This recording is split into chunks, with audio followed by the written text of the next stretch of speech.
XYZ terms and conditions that you must be aware of.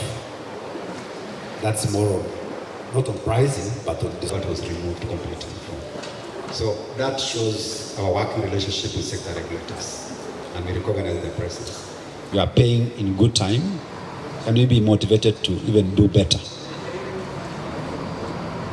Kenya Aviation, IBRA, all of them, all those, we have MOU with them, even public procurement.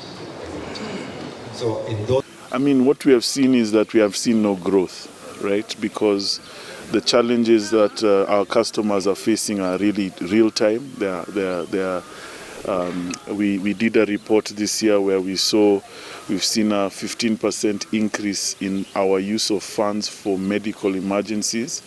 You can only imagine that this is because whatever other sources of income that existed are gone.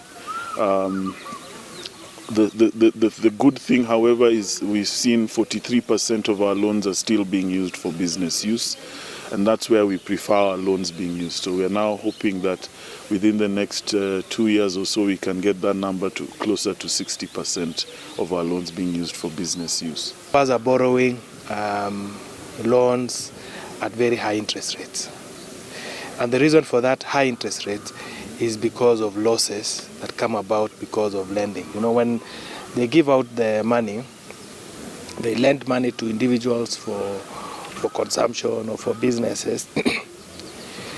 Some of the businesses are unable to pay the loan, so that loan is then considered a loss, and that loss then goes into the price, the interest rates.